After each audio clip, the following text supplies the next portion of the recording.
Bagarre, bagarreuse, débrief Gervonta Davis, Ryan Garcia. Gervonta inarrêtable, effectivement. On le savait déjà. Inarrêtable, mais aussi qui stoppe les gens. Ah bah là, il a stoppé la carrière. Il y a un 0 en moins. Hein. Il y a un 0 en moins, 29 victoires, 27 KO. La stat est tout simplement impressionnante. Franchement, on te dit qu'il y a un combattant comme ça par décennie. Bah là, pour le coup, il y en a plusieurs par décennie. Parce que là, franchement, on vit un âge d'or dans la boxe anglaise. Et on en est ravis.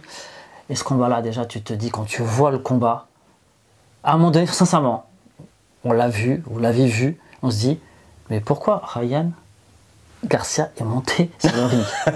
Non, franchement, il a livré quand même un beau combat. Après, il y a quand même une petite classe d'écart. On va y revenir. Une grande différence, franchement, il y a une grande Comment on arrive à ce combat, justement, contre King Ryan, contre Gervonta Davis? Ouais, tu te poses la question déjà. Pourquoi? Tu vois, franchement, déjà Gervonta, tu sais que tu es au-dessus, tu te dis pourquoi tu vas combattre contre Ryan Garcia. Ouais. Qu'est-ce qu'il a gagné de la part de Gervonta, quoi. Tout le monde le dit, franchement, tous les spécialistes le disaient. Tu vois, quand on a eu l'occasion de discuter, par exemple, avec Lionel Brezeffa, entraîneur de l'équipe nationale de boxe, lorsqu'on parlait à l'époque aussi avec Christophe Sabé, il te dit, voilà, tout le monde sait que c'est un monstre, Gervonta.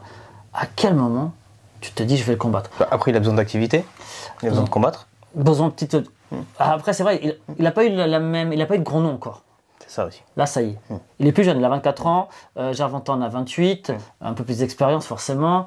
Et là, tu te dis, ouais, si par chance il gagne, c'est une foulure de cheville, tu vois, un truc comme ça, on sait jamais. Mais non, plus sérieusement, tu vois qu'il est, même quand il arrive, tu vois qu'il est pas serein, tu vois, dans son regard. Mais on va revenir vite fait.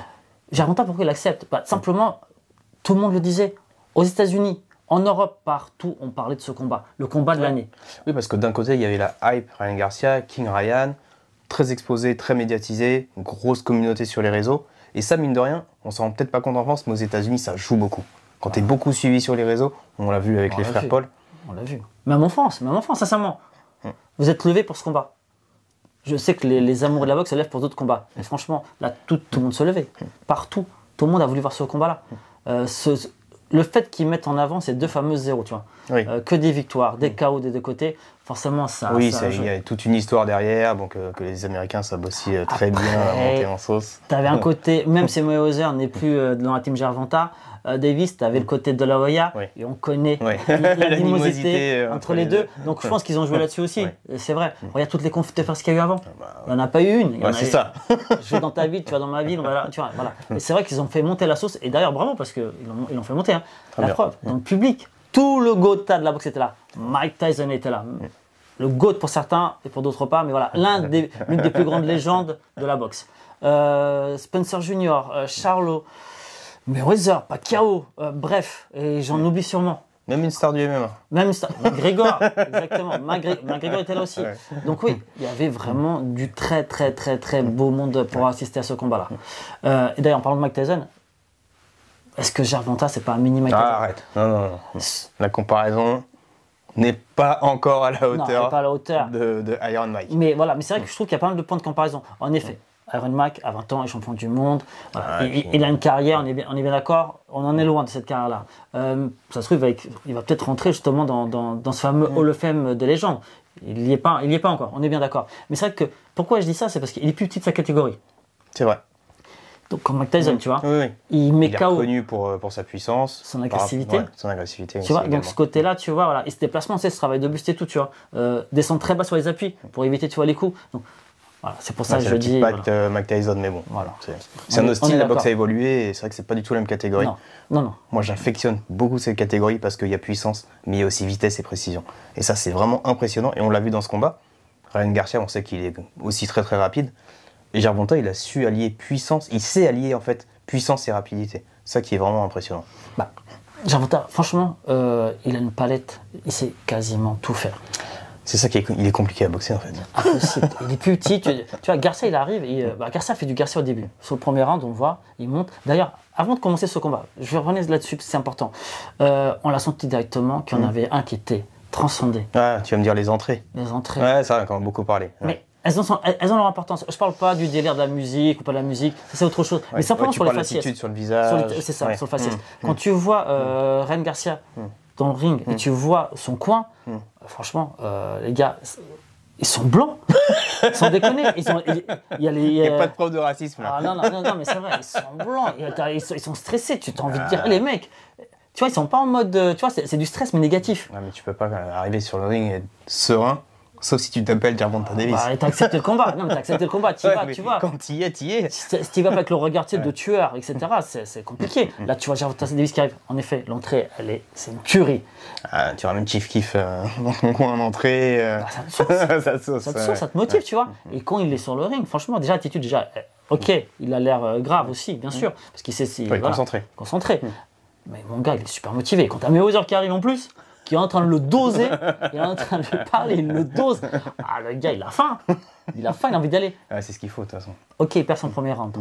Clairement. Ah, il perd le premier round pour toi? Il perd le premier round, mais c'est logique. Oui, mais c'est le style un peu, dans l'observation. C'est Gervonta. C'est ça. Parce qu'il est plus petit.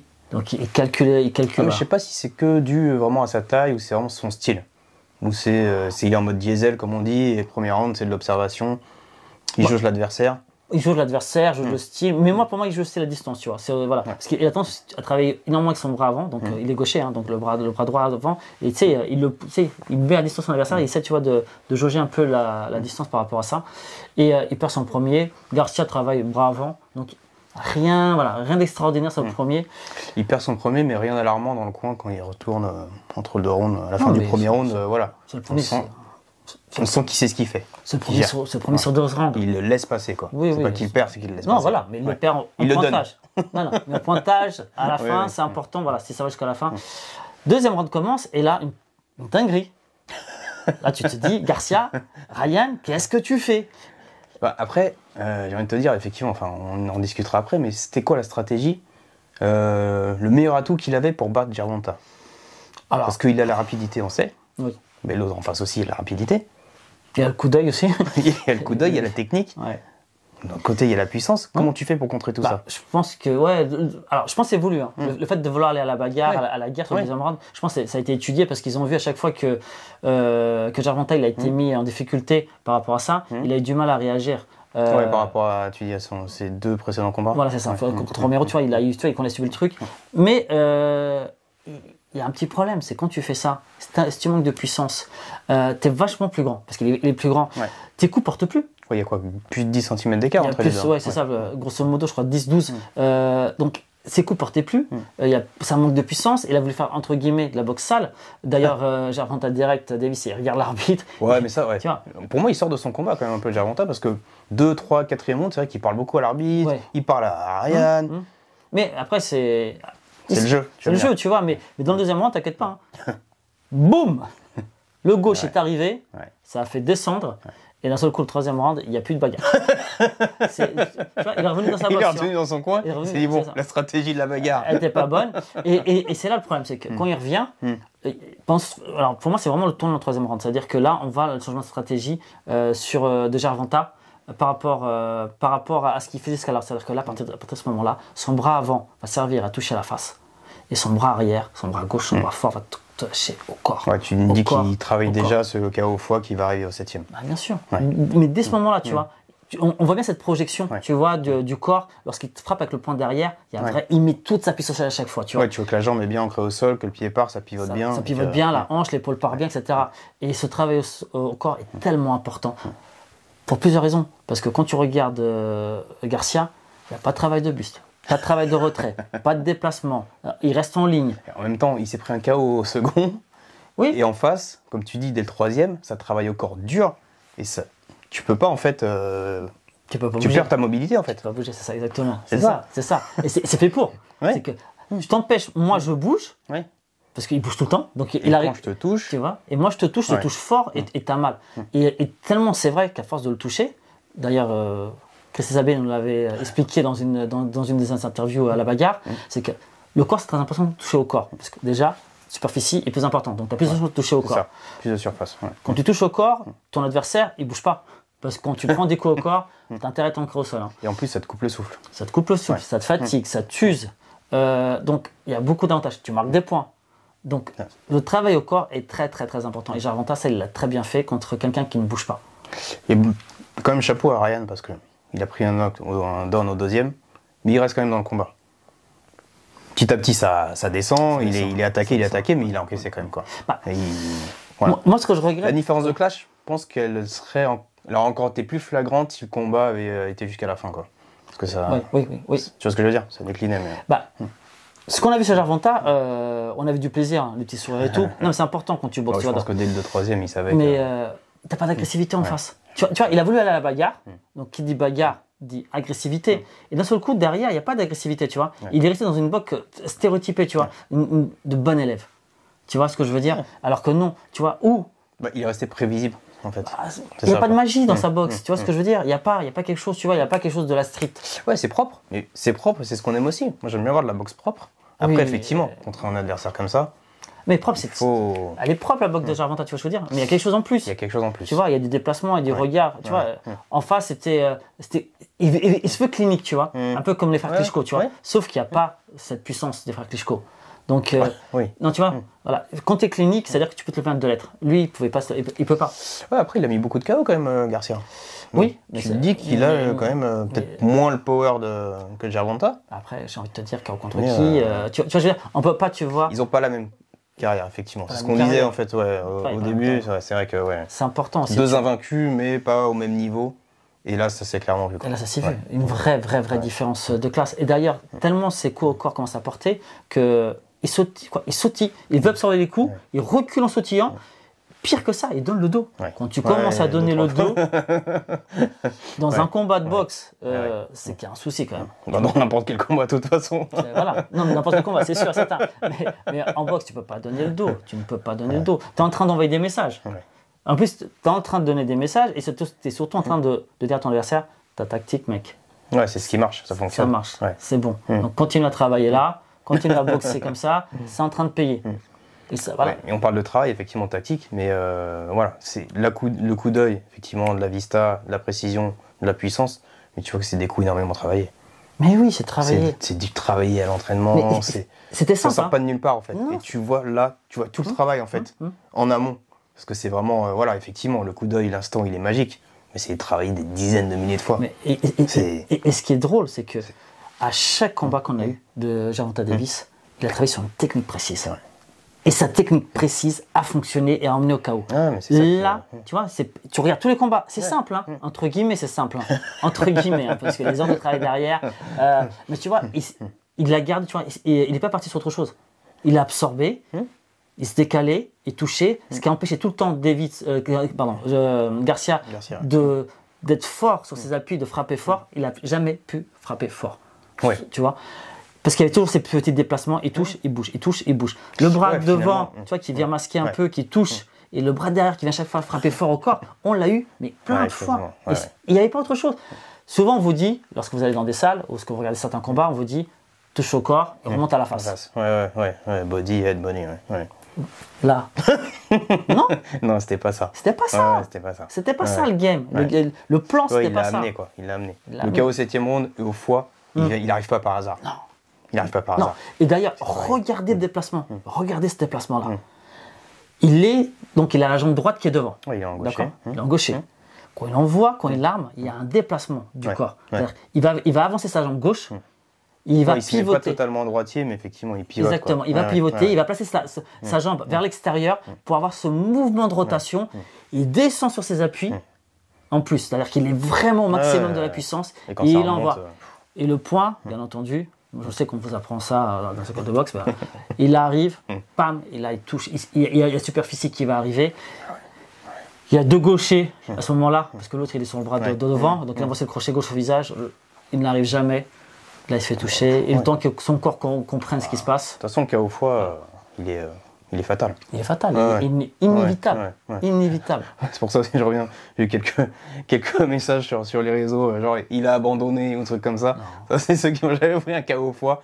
C'est ton corps qui ne répond plus. Tu peux pas. Tu peux pas. Tu peux pas. Tu peux Tu ne pas. peux Même pas. si tu Tu veux peux pas. Tu te peux pas. relever, Ouais. on a vu dans les salles, c'est assis, allongé par terre ou assis par terre. Et tu dois récupérer. Ouais, tu dois récupérer. Tu as le souffle coupé et ton. Enfin, tu veux, voilà, c'est. On a connu des époques où les arbitres mettaient beaucoup de temps à compter. Là, c'est plus le cas, c'est vrai. Ouais, bah, On a connu des arbitres, parfois ils mettaient jusqu'à 1 minute pour compter 10 secondes.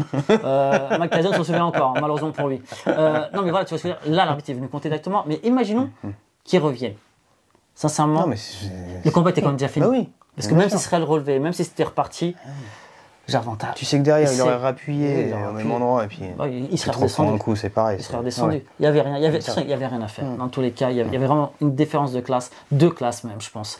Je pense qu'il y en a un qui il est en business, voire en première, et l'autre voilà. Non mais voilà, je suis pas en train de dire. Il a que 24 ans, Garcia. On en discutera dans quelques années. Le chemin est long, la carrière est longue, donc voilà. Après, la catégorie, elle est dense. Mais la catégorie est dingue. Parce que ce serait quoi la suite pour Davis maintenant? Bah, franchement, aujourd'hui, je pense qu'il est en train d'écrire en effet son histoire qui est très très belle. Il commence à être un Moi, je veux le voir contre des grands noms quand même. Mais c'est ça, la légende, elle n'est pas encore là. La légende, il faut qu'il se la crée. Invaincu, c'est bien. Gagner des titres, forcément, mais contre qui tu les gagnes. Ouais, c'est ça. C'est la qualité de tes adversaires qui fait ta légende. Qui fait ta légende. Ce qui est intéressant aussi, tu vois, c'est pour réussir à gagner ces combats-là, il faut avoir aussi un coach.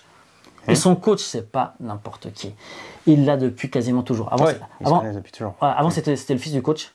C'était son premier coach. Après, c'est papa qui a pris la relève. Donc Calvin Ford, et c'est pas n'importe qui ce monsieur. Baltimore, déjà. Déjà Baltimore. Les quartiers de Baltimore. Déjà, quand tu es à Baltimore. Non, mais c'est important, ça vient de la street. Tu vois ce que je veux dire? T'as eu les Cubains qui viennent de la rue, les Mexicains, tu vois ce que je veux dire? Quand tu viens d'un certain milieu, tu sais ce que c'est, tu vois, de te bagarrer, d'en vouloir, et t'as que ça pour t'en sortir. Donc déjà, c'est important. Et son coach, il a simplement inspiré Denis dans The Wire, pour ceux qui ont vu la série. Qui ont la ref. Là, qui ont la ref. Franchement, si vous ne connaissez pas la série, allez regarder. Série préférée derrière de Barack Obama. Série de dingue. Une BO de malade. Et dedans, ouais, donc tu as un coach, justement, pareil, ancien dealer, et qui devient, voilà, qui chapeaute les petits, qui monte un club de boxe dans les quartiers et tout. Et donc, ça a été inspiré de ce coach. Tu vois, Calvin, tu vois, Ford, c'est aussi un ancien délinquant. Il a aussi tourné dans le milieu de la drogue, donc il sait ce que c'est. Il sait ce que c'est, entre guillemets, de tourner mal. Et donc, il sait aussi comment ne pas faire tomber, tu vois, les gamins, comment sortir les jeunes. Donc, il y a déjà ce rapport, tu vois, quelque part, comme souvent, avec les coachs plus âgés, papa, tu vois, et enfant. Le storytelling c'est vrai. qu'on aime voir à l'américaine. Mais là, pour le coup, c'est vrai, tu vois. Et donc, je pense que voilà, ce côté bienveillant, là, il existe. Ce côté, je peux te faire confiance, c'est que tu vas m'emmener. Je sais que tu sais faire. Donc, dis-moi ce qu'il faut faire, j'y vais, tu vois, les yeux fermés. Ça existe aussi. C'est pas, tu vois, souvent, aujourd'hui, on lance des coachs professionnels. Il n'est pas assez bon. Des coachs professionnels, pardon. Des combattants professionnels. Mon coach n'est pas assez bon. Je vais prendre l'autre. Je change. Je change. Et finalement, mon coach, c'est pas mon coach. Hein. Moi, je le paye. C'est moi le boss. Et, tu vois, alors que là, non. C'est vraiment la relation de confiance et de... Tu vois, il y a vraiment c'est vraiment un truc, tu vois. Donc, je pense que là-dessus, il peut aller loin. Comme tu disais, qui faut faire la légende? Moi, je vois un combat qui arrive. Hein. Aîné, Loma. Bah oui, forcément. Ils sont pas longs. Encore une fois, il peut combattre en super léger, en léger, tu vois. Grosso modo, on peut changer de catégorie. Oui, il y a une ou deux catégories sur lesquelles tu peux jouer. Il peut jouer. Mais s'il veut vraiment, je pense que ce serait sympa de le voir combattre contre Lomachenko, contre Aîné, contre quelques noms comme ça, qu'il y a aujourd'hui. En plus, voilà, aujourd'hui, il y a vraiment du monde sur la planète. Canelo. Canelo, déjà, c'est plus gros, déjà. C'est plus lourd, c'est plus gros. Peut-être trop, d'ailleurs. Ouais. Peut-être trop. Mais déjà, franchement, moi, techniquement, c'est vrai que si tu tombes... Aîné, c'est monstrueux. Franchement, Lomachenko, c'est monstrueux. Tu vois les palmarès, tu vois les combats. Déjà, il faut absolument voir leur combat. Parce que c'est peut-être, franchement, très honnêtement, on le savait. C'était pas ce combat-là. Ouais, c'est pas le combat de l'année. Attendu, mais bon, pas le combat de l'année. Attendu pour les followers, pour le truc, pour la hype, mais c'était pas ce combat-là. Tu kiffes la boxe, c'est pas ce combat que tu veux voir. C'est sûr. C'est Aîné contre Lomachenko, forcément. C'est pas un Fury russe que tu veux voir, tu vois. D'ailleurs, il y a du lourd qui arrive dans la catégorie des lourds quand même. Très lourd. Tout ce qui est annoncé se fait là. Fury Usyk. Mais ça c'est pas encore fait. Ouais, d'accord. Oui, c'est vrai. Voilà, y a du... mais personnellement, voilà, on sait que les lourds ça intéresse beaucoup de gens. Mais quand tu aimes vraiment la technique, la boxe, etc., franchement. Moi, c'est cette caté que je kiffe. Moi, tu sais, mon amour pour les légers, la vitesse, la rapidité, c'est la précision, c'est monstrueux. C'est monstrueux. En tout cas, j'espère que vous avez pris plaisir à regarder ce combat-là. Effectivement. On s'abonne? Forcément, abonnez-vous. Si vous n'êtes pas abonné, abonnez-vous. Et les notifs pour aller toutes les vidéos, parce que ça sort n'importe quand, n'importe où, on dégaine. N'importe comment, mais on dégaine, les gars. Mais nous, on sait pas quand ça sort. Mais ça va sortir. Allez, merci à tous et à bientôt. Allez, la prochaine débrief pour la bagarre. Ciao.